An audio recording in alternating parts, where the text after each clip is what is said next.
All right, so now we're starting to come to an end, starting to wrap it up, sort of. We're gonna talk about groups, and I'm gonna start off with girl groups and then end it off with guy groups. I feel like Cutesy had a comeback this year. So there was like a complaint like in, I think it was 2015, of like all these girl groups doing sexy concepts and it just being really overdone and like unnecessary, and like people were really like frustrated with that.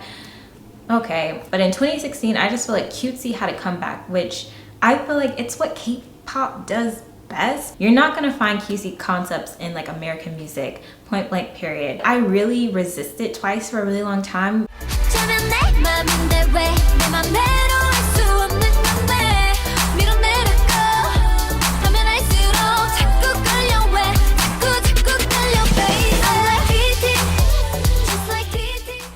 I didn't think I was gonna like them, so I never listened to their music. But then I was hearing all these people talk about TT, like when TT came out, and they'd had like 2 singles before that. They had I.O.I and they had Cheer Up, and I was still like, nah.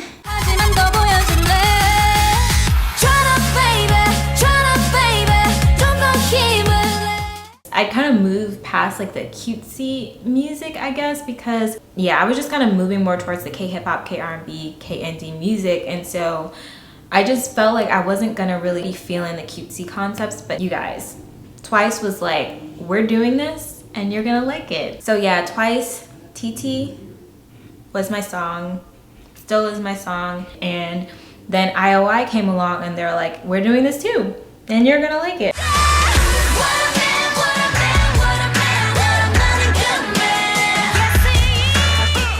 And then I.O.I, very, very, very.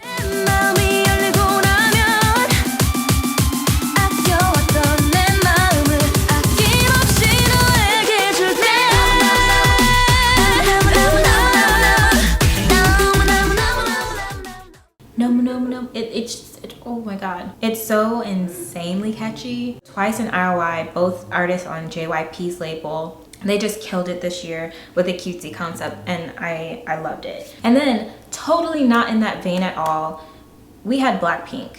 BLACKPINK happened in 2016, and I say happened because BLACKPINK was an event.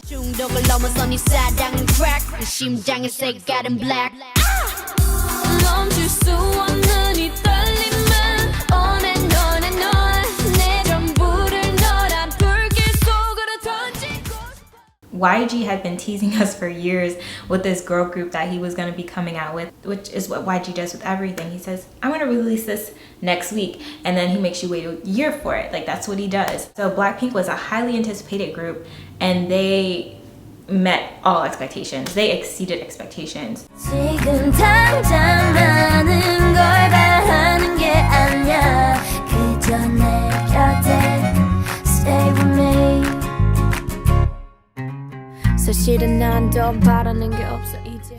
As much as I really liked all the girl groups this year, and I feel like you can't even really compare them because they're all so different. I don't think it's fair. Like, it's not like one is better than the other, but at the same time, they barged into K-pop and created an entirely new lane for themselves. They came out with BOOMBAYAH.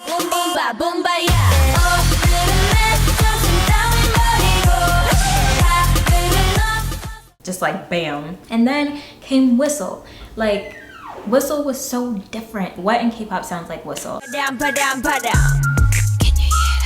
hear that? This beat got me feeling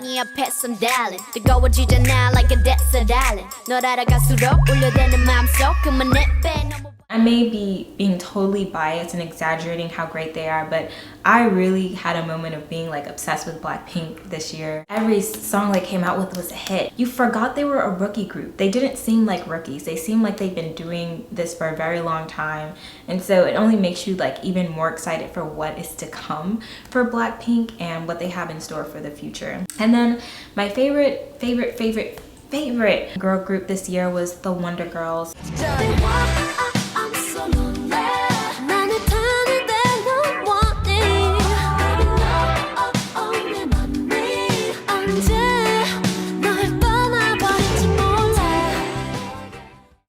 Sadly, they're going to be disbanding after a long run. They've been around for a long time. In fact, the Wonder Girls was the first K-pop group I ever knew about, period, before I even knew what K-pop was, because they toured with the Jonas Brothers. I'm really sad that they're gonna be disbanding, but I'm happy that they went out with a bang, because I feel like their last couple of releases were so good. And this year they came out with Why So Lonely, which was like a reggae number.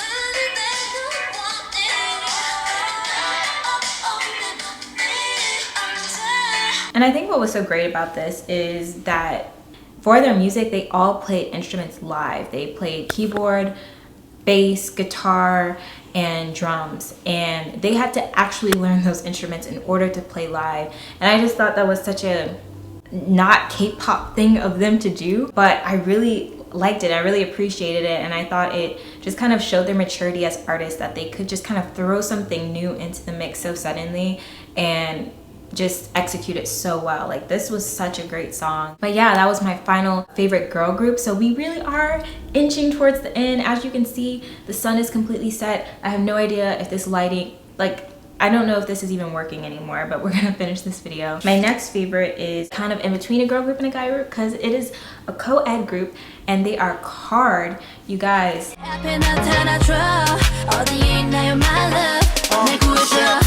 Looking for a man that's realer. 날 만나기 전에 맘껏 즐겨. 살짝쿵 목적이 뻔한 남자들의 DM 알림은 다 무시해. Blew my mind in 2016 because they were so unexpected. At first I was like, wait a second, is this girls and guys in one group? And what I really like about them is that they have such like an LA vibe. Like, they have a very American feel to them, even though only one of the guys in the group is actually American, like Korean American, but they're just so cool. And I think it's because they're co-ed, it has a very American feel. But like someone mentioned this, it's not even in Korean pop, but just in music in general, there are not a lot of co-ed groups. Like, there are very few. I just feel like it's not something people are used to. Just that element alone really kind of gave them an edge and an advantage in the K-pop world. It made people stop and notice.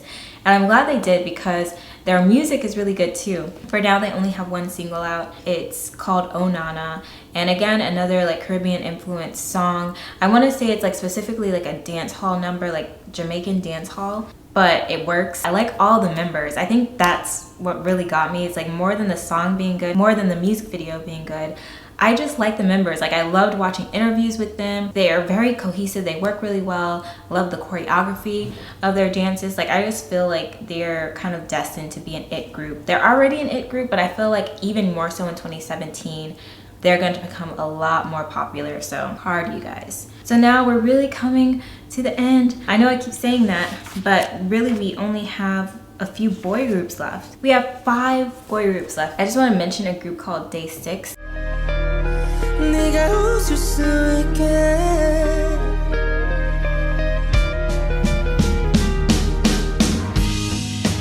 괜히 생각나는 I have listened to their music, but I can't even like mention any of the songs because I don't remember the titles, and I didn't listen to them enough for those songs to be my favorite. But they had this cover that they did of Crush's song Sofa, and that's what first caught my attention. I'd never even heard of them. I knew of one of the members, like he's a host on After School Club, so I was aware of them sort of, but I didn't know how great they were. But they did this cover of Sofa. It mesmerized me, you guys. I listened to this song over and over and over again, and I could not get over some of the vocals.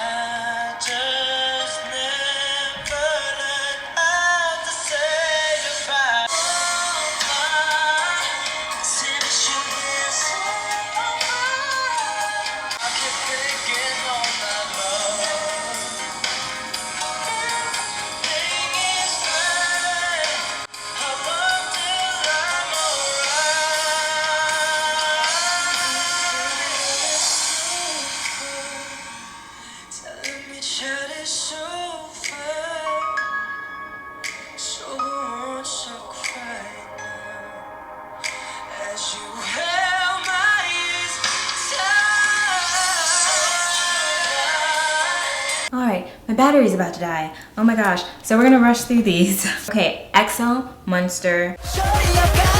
You can call me monster. I'm creeping in your heartbeat. 뒤집고 무너뜨리고 삼켜. 그래 넌 훔쳐탐닉해. 널 망쳐놓을 거야. Enough said. You guys know. BTS Save Me. 밖에 없지. 나 다시 웃을 수 있도록 더 높여줘 네 목소리. 들리는 소리 들어봐. 제멋대로 널 부르잖아. 이 까만 어둠 속에서.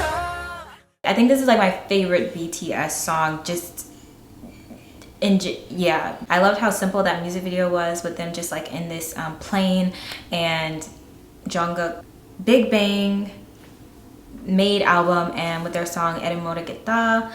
Hope I'm pronouncing that right. 모르겠다. Yeah, I think I'm pronouncing that right. And you know it.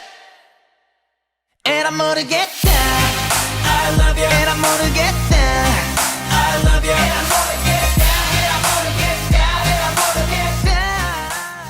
Again, enough said. It's Big Bang. They came back.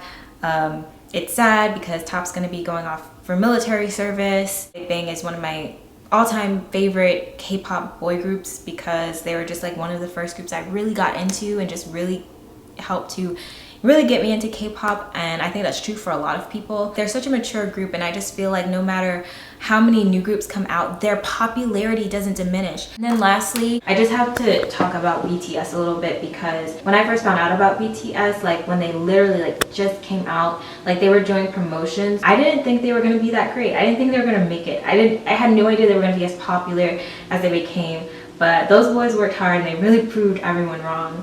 Or me wrong anyway. Maybe everyone else saw the potential. Guys, when Blood, Sweat, and Tears came out this year, like it blew my mind.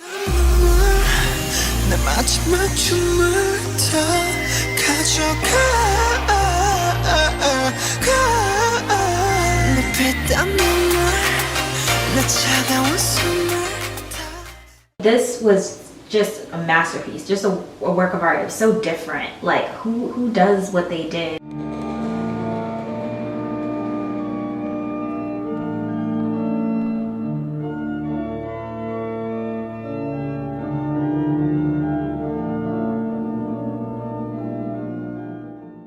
This music video is well on its way to 100 million views, and they're not from a major label. And the fact that they were able to gain the insane amount of popularity that they have, I just wanted to give them their props, and this is why I mentioned them last in this video. Blood, Sweat, and Tears was a masterpiece. I think it was just so different, so unique, and it took everyone by surprise. Like, just what?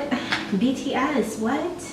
That was it for my favorites. I felt like this video was a bit more rambly than I want it to be and not as organized as I want it to be, and of course the lighting, not at all like what I wanted it to be. I don't know if I'll film this over, but if this is the final cut, this was really fun. Like, let me know if some of my favorites were your favorites, or if you have other music that you would love to introduce me to. I didn't stem into a lot of new artists in K-pop this year, so if there's some of your favorite artists that I didn't mention in this video, please let me know in the comments below. Talk about them, share, talk amongst each other. I really appreciate it. And yeah, thank you for watching, and I'll see you guys in the next one.